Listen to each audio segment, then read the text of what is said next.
Jawan olanlar ki teorikte işlep gidip yerle bir soruğu yekilikten gelip köpten köp soradılar. Gerekli bilim ki şunu açıklap vereyim. Soruq şunu tüne, jawan olan emin afına Türkiye gitdiyen. 4 ay gidiyen, 5 ay gidiyen, 1 yıl gidiyen, 2 yıl gidiyen. Aya şimen ayalımdan şu mutlu juda bolmaklığım.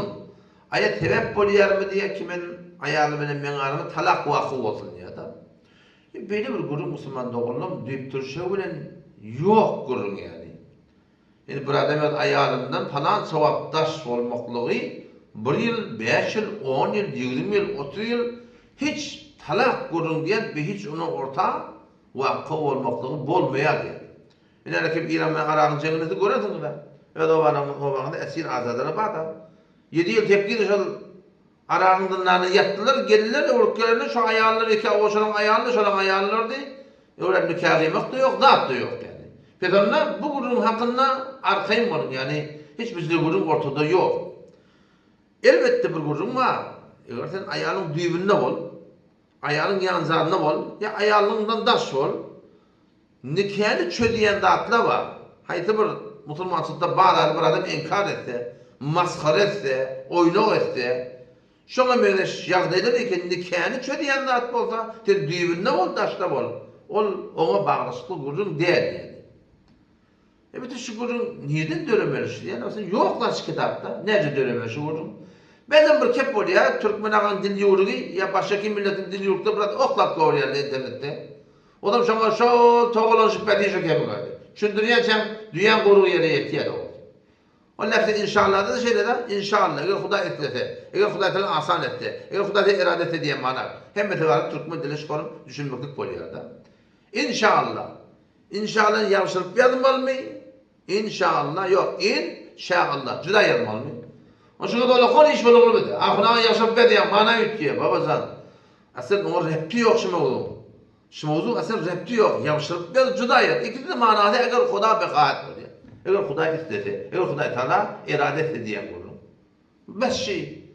Onu şuňa baran düşündirek onu ola hamur iş. Bir zat diye onu şonu internetinde ýerlet ýanda, oranda Müslüman dogulmamız var. Hem şöpe ýaklapda şu bolmary fikirlerini aşdyrmaklyklary var. Bu meselede niýede döretke wallahi alim ile Sure Bakara'da 220 atlanca ayet Allah Teala bu tamam aýdan görünme men bilmeýär bir ahuşyny görünmeden bolsun. Şoň düşünmelen bolsun. Allah Teala Rabbimiz diýer lillezine yu'minuna min nisaihim. Onlar ki qasam etýänler ki men ayalymyň ýanynda 4 ay men düşekde şurmady üçin barjak diýer.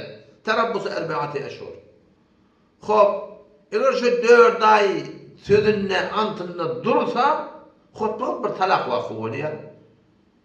Bir adam qasam etýär, ayalym bilen men düşekde boljak däl diýip, haçan 4 ay. Şu sözünden dursa hotbap bir talak wagty bolýar. Yo sözünden däňse, qasam döwse näme bolýar? Kefare berýär, talak da wagty bolmaýar, hissa da wagty bolmaýar. Şu ne Kur'an'da var. Bilmeyen şu yan kep yerinde de. O şurada söyledim kıyıkatı. Benim bir guru Müslüman doğdum. Kullen yok yani. Evet denen olan sonunu koyup gitiyatan hetmeyin iyinden iyiden. Ulata harcı borcu. Ulata birin boynumu da elbette koptaki işlep verden hetmeyin son günde olup gitiyatın. Onda da yani çok önemli bir tavsırgı da iyinden ulata bir radiyçılık bilen gitmeklik gerek ayarlı olan uşağı. 4 aydan kän goýup gitjek bolsam aýaly bolan şoň şoňa rady bolmakda gerek. 4 aydan bäri denen bolan şoňy ulata alymdan çüreyim, jahatdan çüreyim, işlemeden çüreyim. Haýdy bir ýagdaýda şeň gidesin diýär. Ýer içerinde hem adyn jurlap da halkdan dilinmer ýaly edip, yani aýalyň rady bolmady hem gitmekdige ejada bar.